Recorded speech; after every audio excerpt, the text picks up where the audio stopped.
Hey, what's up guys? Welcome back once again. Today's story will take you 1,000 years back in time, to a moment when the skies opened, and mysterious beings descended from the stars. They were known as the Orasys, celestial visitors who gifted humanity with culture, architecture, and the blueprint of civilization itself. But their kindness came with a price. They wanted to rule the earth. However, the great Pharaoh and the god of light refused to let that happen. In a fierce celestial battle, they banished the Orasys back into the darkness of the stars. But before leaving, the Orasys left a prophecy. When the stars align once again above the Great Pyramid, a beam of light will open a path from the heavens, and we shall return. To prevent their return, the Pharaoh sealed the pyramid with eternal darkness, and locked it with a divine relic known as the Key of Heaven. But not all worshippers of the Orasys were destroyed. Some were captured. Some were buried alive inside the pyramids. And one, a priestess named Queen Amanda, was still alive, giving birth to the last bloodline of the Orasys. Her dying words echoed through the chamber. "Take my child far from here, for he carries the blood of the gods." That child's existence was hidden, and the key of heaven vanished from history. Centuries later, modern-day Egypt, a group of archaeologists unearthed a new site near Giza. Among them is Dr. Max Stone, a man obsessed with the myth of the Orasys. He believes that in just 2 months, the stars will align exactly as they did 1,000 years ago. And if they don't find the key of heaven before that happens, it might be too late. But destiny plays its cruel games. A mysterious man named Peter steals Max's sacred staff and trades it for the key of heaven at an antique shop. The shopkeeper, tempted by money, accepts the offer, but receives death instead. Peter kills him, using Max's own staff. When Max finds out, he's furious. But Peter threatens him. "Either you help me open the pyramid, or I hand this staff over to the police. Your fingerprints are all over it." Helpless, Max agrees. But his obsession grows darker. Meanwhile, Max meets a mysterious psychic, a girl who can see the future. He asks her one question: "Will I complete my mission?" She smiles and says yes. But as her eyes roll back, she sees a horrifying vision: flames falling from the sky, the earth burning, and Max bleeding in the dust. She says nothing. That night, a violent sandstorm tears across the desert, and when it clears, a new pyramid is revealed, one buried for thousands of years. Max can't believe it. This could be the Pyramid of Orasys, the place of prophecy. He gathers his team, including Sara, his brilliant yet skeptical daughter, and Elder, his loyal student. Another expert, Rohit from India, joins them as well.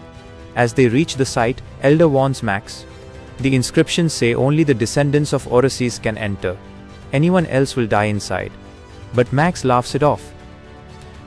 Inside the pyramid, the team breaks through the outer wall and steps inside.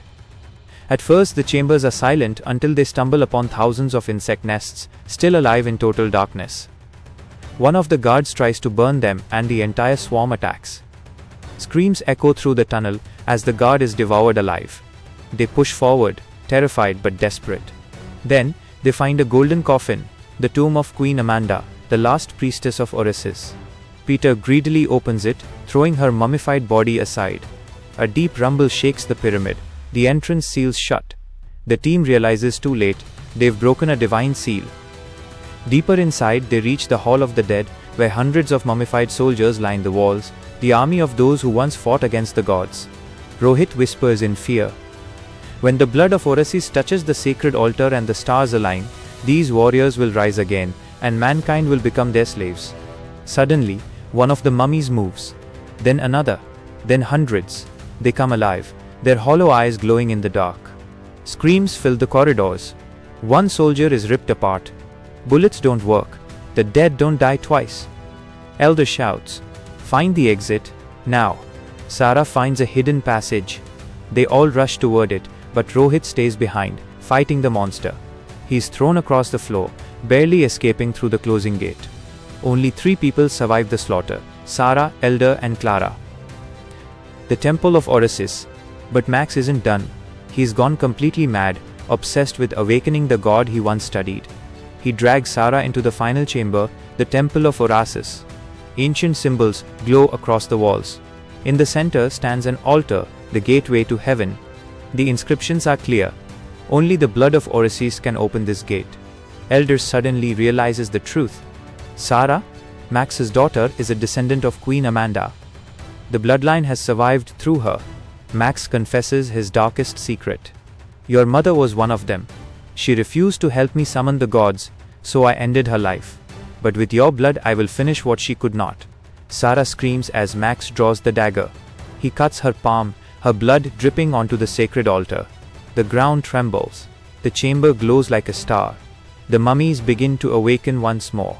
But Elder bursts in, trying to stop him. A gunshot echoes. Rohit, wounded but alive, takes the bullet meant for Elder. Max continues chanting, flames and winds swirling around them like a living storm. Elder lunges forward and knocks Max down. Sara grabs the gun and shoots her own father. The light dies. The ground cracks. The pyramid begins to collapse. They run stone by stone, breath by breath, until sunlight breaks through the dust. Only 3 souls make it out alive. Clara, Elder, and Sara carrying the blood of the gods. Outside, the old professor waits. He looks at them and says softly, "Only those with pure hearts survived. The others were never meant to." But as they walk away, a single insect crawls out from the sand, the same kind that lived in the pyramid. A silent message. Maybe the prophecy isn't over yet. Maybe the gods are already among us. Thank you for watching. If you believe the secrets of the ancient pyramids still hide beneath the sands, don't forget to like, share, and drop your thoughts in the comments. Until next time, peace out.